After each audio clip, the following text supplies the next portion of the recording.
क्या आप 50 लाख का फ्लैट 50,000 देकर कंट्रोल कर सकते हैं? सरप्राइजिंगली हाँ, और इसी प्रिंसिपल पर ऑप्शंस काम करते हैं।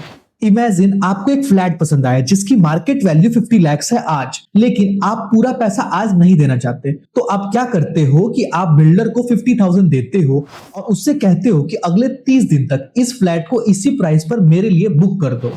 अगर अब फ्लैट की प्राइस बढ़ जाती है तो आप पुरानी डील पर खरीद सकते हो, दैट इज 50 लाख। अगर फ्लैट की प्राइस कम हो जाती है तो आप डील को छोड़ सकते हो और आपका 50,000 जो कि टोकन अमाउंट था वो चला जाएगा। एग्जैक्टली द सेम ऑप्शंस भी इसी तरह काम करते हैं। आप पूरा एसेट नहीं खरीदते हो, आप सिर्फ राइट खरीदते हो और उस राइट को खरीदने के लिए आप प्रीमियम पे करते हो। अगर आपको लगता है कि मार्केट ऊपर जाने वाला है तो क्या आपको पूरे स्टॉक्स को खरीदने की जरूरत है? नहीं। इसी प्रॉब्लम को सॉल्व करने के लिए बनाया गया है कॉल ऑप्शन। सिंपल लैंग्वेज में समझते हैं, कॉल ऑप्शन आप तब खरीदते हैं जब आपको लगता है कि मार्केट ऊपर जाने वाला है। मान लो एक स्टॉक जिसकी प्राइस 1,000 है, अगर आपको लगता है कि स्टॉक की प्राइस 1,100 हो सकती है आने वाले दिन में, तो आप डायरेक्टली स्टॉक को खरीदने के बजाय कॉल ऑप्शन खरीद सकते हैं उस स्टॉक का। तो जैसे जैसे स्टॉक ऊपर जाएगा आपको प्रॉफिट भी होगा। और मान लो आप गलत हो गए और मार्केट आपके अगेंस्ट जाने लगा, तो आपका जो मैक्सिमम लॉस होगा वो लिमिटेड होगा। सिर्फ आपने जो प्रीमियम पे किया है उतना ही मैक्सिमम लॉस होता है।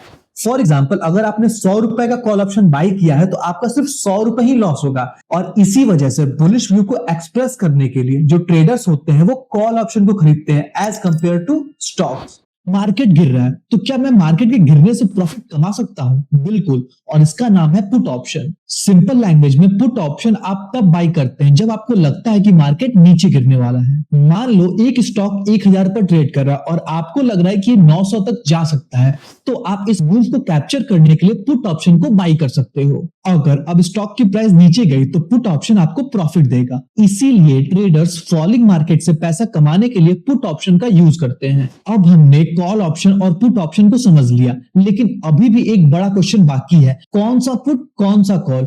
निफ्टी 25,000 पर ट्रेड कर रहा है, 25,100 की कॉल, 25,200 की कॉल, 24,900 का पुट, ये सब क्या है और ये क्यों एग्जिस्ट कर रहा है? क्या एक कॉल या पुट काफी नहीं होता है? यहीं से स्ट्राइक प्राइस का कॉन्सेप्ट स्टार्ट होता है। सिंपली स्ट्राइक प्राइस वो लेवल होता है जिसके अराउंड आप अपना व्यू एक्सप्रेस करते हो।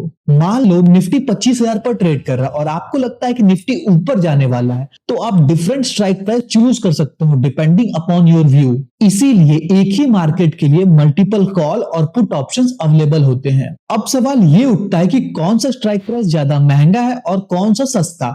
फॉलो कर लो और डे 12 में हम समझेंगे आईटीएम, ओटीएम और एटीएम के बारे में।